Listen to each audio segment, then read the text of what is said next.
Arthur Conan Doyle, The Return of Sherlock Holmes. The Adventure of the Dancing Men, Part 2. For 2 hours I watched him. He filled page after page with numbers and letters. He was so focused on his work that he clearly forgot I was there. Sometimes he made progress and whistled or sang while working. Sometimes he was confused and sat for a long time with a serious face and empty eyes. At last, he jumped from his chair with a cry of satisfaction.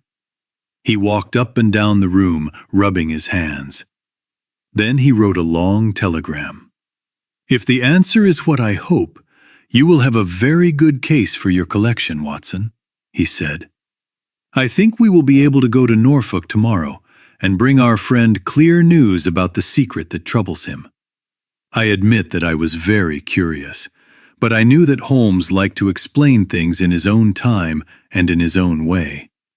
So I waited until he decided to tell me more. However, the answer to the telegram was delayed, and 2 days of waiting followed. During that time, Holmes listened carefully every time the bell rang. On the evening of the second day, a letter arrived from Hilton Cubitt. Everything was quiet with him, except that a long message had appeared that morning on the base of the sundial. He sent a copy, which is shown here. Holmes looked at this strange line of figures for several minutes. Then he suddenly stood up with a cry of surprise and worry. His face looked tired and full of concern. "We have let this go too far," he said. "Is there a train to North Walsham tonight?" I checked the timetable. The last train had already left. "Then we will get up early and take the first train in the morning," said Holmes. "We are urgently needed there. Ah, here is the telegram we were waiting for. One moment, Mrs. Hudson, there may be a reply." "No, this is just what I expected. This message makes it even more important that we do not waste any time in telling Hilton Cubitt what we know. It is a strange and dangerous situation in which our simple Norfolk landowner is caught." And it truly was. As I come to the dark end of this story, which at first seemed only strange and almost childish, I again feel the shock and horror that I felt then. I wish I could give a happier ending, but these are true events, and I must follow them to their sad conclusion. For some days, the strange events at Ridlingthorpe Manor became known all across England.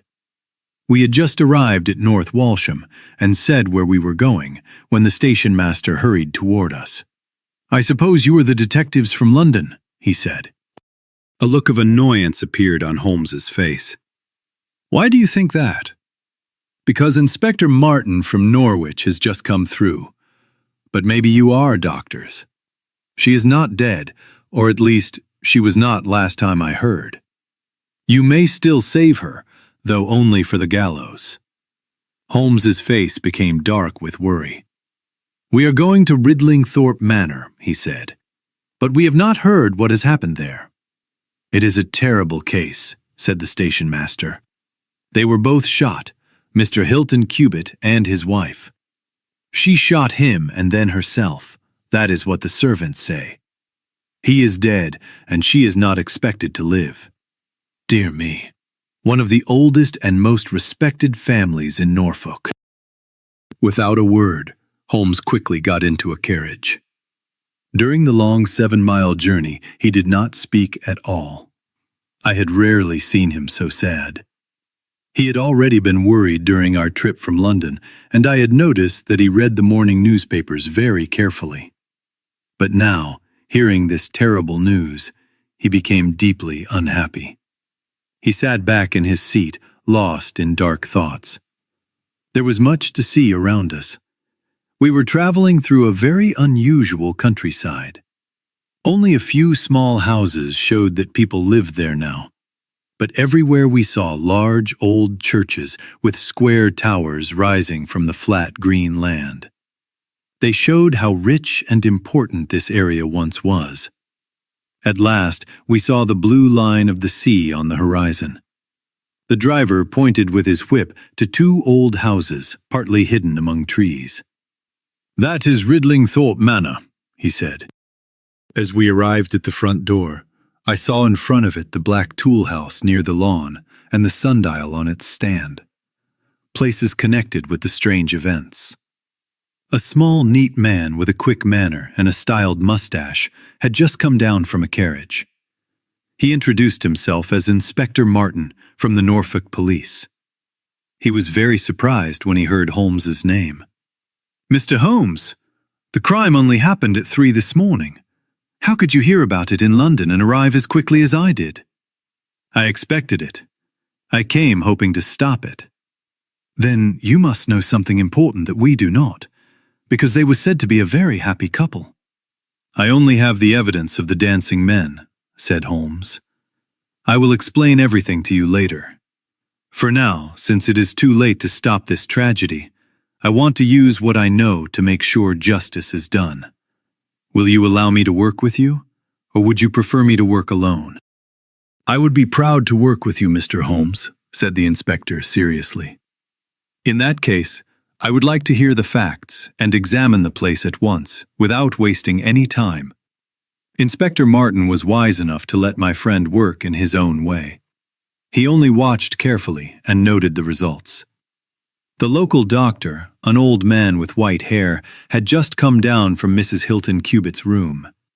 He said that her injuries were serious, but she might still live. The bullet had gone through the front part of her brain, and it would likely take a long time before she woke up. When asked if she had been shot or had shot herself, he did not want to give a clear opinion. The shot had clearly been fired from very close range. There was only one gun in the room, and 2 shots had been fired from it. Mr. Hilton Cubitt had been shot in the heart. It was possible that he had shot her and then himself, or that she had shot him. The gun lay on the floor between them. "Has he been moved?" asked Holmes. "We have not moved anything except the lady. We could not leave her lying wounded on the floor." "How long have you been here, Doctor?"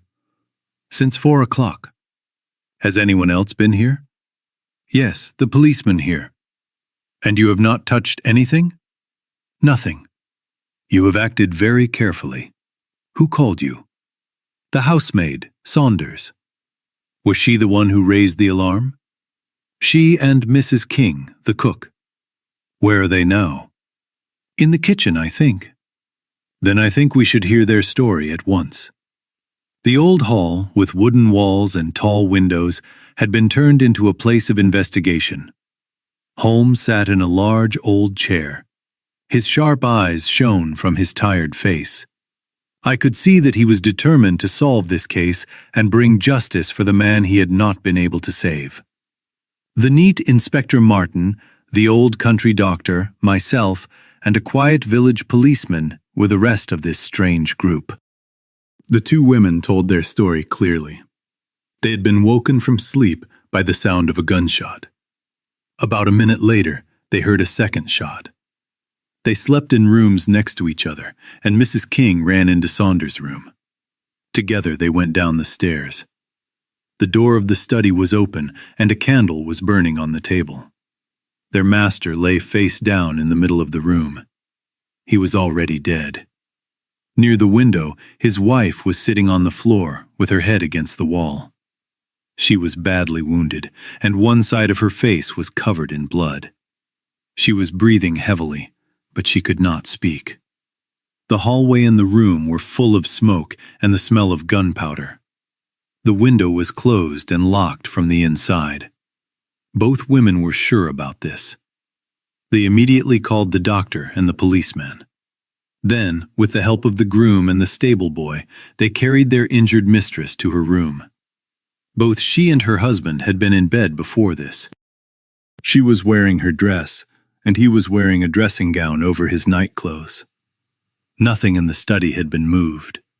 As far as they knew, the couple had never argued. They always seemed to be very close and happy together.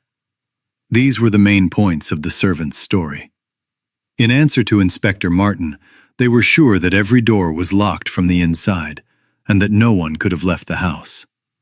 In answer to Holmes, they both said that they smelled gunpowder as soon as they came out of their rooms on the top floor. Please remember that detail very carefully, said Holmes to the inspector. "Now I think we are ready to examine the room carefully." The study was a small room. 3 walls were covered with books, and there was a writing table in front of a normal window that looked out into the garden. We first looked at the body of the unfortunate landowner. His large body lay across the room. His clothes were messy, showing that he had been woken suddenly. The bullet had been fired at him from the front and stayed in his body after going through his heart. His death must have been immediate and without pain.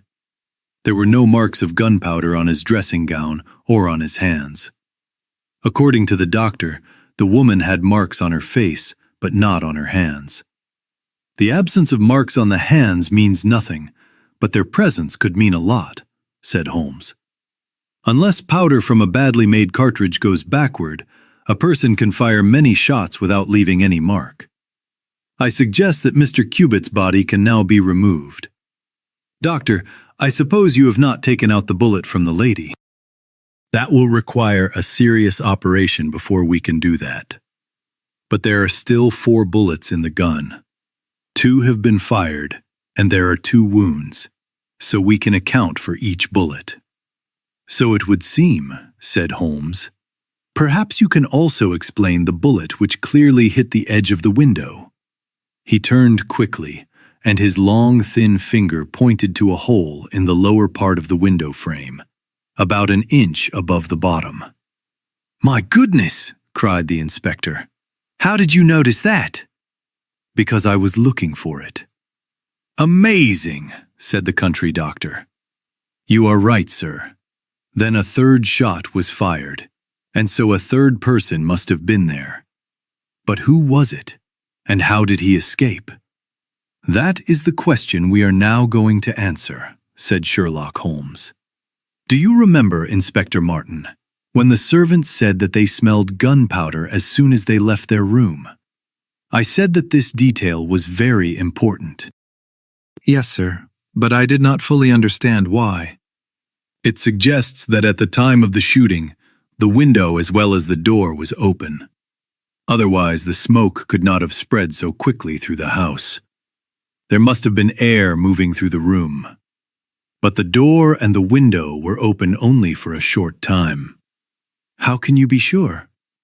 "Because the candle has not gone out or changed shape." "Excellent!" cried the inspector. "Since I was sure that the window was open during the shooting, I thought that there might have been a 3rd person outside. This person could have stood outside the window and fired into the room. Any shot aimed at him might hit the window frame. So I looked, and there was the mark of a bullet." "But how was the window then closed and locked?" "The woman's first reaction would be to close and lock it. But wait, what is this?" It was a lady's handbag on the table in the study. It was a small, neat bag made of crocodile skin with silver details. Holmes opened it and emptied it. Inside were 20 banknotes of 50 pounds each, held together with a rubber band. Nothing else. "This must be kept, because it will be important in the trial," said Holmes, as he gave the bag and the money to the inspector. "Now we must try to understand this 3rd bullet, which clearly, from the broken wood, was fired from inside the room. I would like to speak again with Mrs. King, the cook. You said, Mrs. King, that you woke up because of a loud shot. Did it seem louder than the 2nd one?" "Well, sir, it woke me from sleep, so it is hard to be sure. But it did seem very loud." "Do you think it could have been 2 shots fired almost at the same time?" "I cannot say, sir." "I believe that is exactly what happened. I think, Inspector Martin, that we have learned everything we can from this room. If you will come with me, we will now see what the garden can tell us." A flower bed reached up to the study window, and we all cried out when we saw it. The flowers were crushed, and the soft ground was full of footprints. They were large, clearly made by a man, with long, sharp toes. Holmes searched among the grass and leaves like a hunting dog looking for a wounded bird. Then, with a cry of satisfaction, he bent down and picked up a small metal cylinder. "I thought so," he said. The gun had a mechanism to throw out empty cases. And here is the third cartridge. "I think, Inspector Martin, that our case is almost complete." The inspector showed great surprise at how quickly and skillfully Holmes was solving the case. At first, he had tried to show his own authority, but now he was full of admiration and ready to follow Holmes without question. "Who do you suspect?" he asked. "I will explain that later. There are still some parts of this case that I have not explained yet. Now that I have come this far, it is better for me to continue in my own way and then explain everything clearly at the end." "As you wish, Mr. Holmes, as long as we catch the man. I do not want to make things mysterious, but at this moment I cannot give long explanations. I have all the parts of this case in my hands. Even if this lady never wakes up, we can still understand what happened last night and make sure justice is done. First, I want to know if there is an inn in this area called Elridge's." The servants were asked many questions, but none of them knew such a place. The stable boy remembered that a farmer with that name lived some miles away in the direction of East Ruston. "Is it a lonely place?" "Yes, sir, very lonely. Perhaps they have not yet heard what happened here last night." "Maybe not, sir." Holmes thought for a moment, and then a strange smile appeared on his face. "Prepare a horse, my boy," he said. "I want you to take a note to Elridge's farm."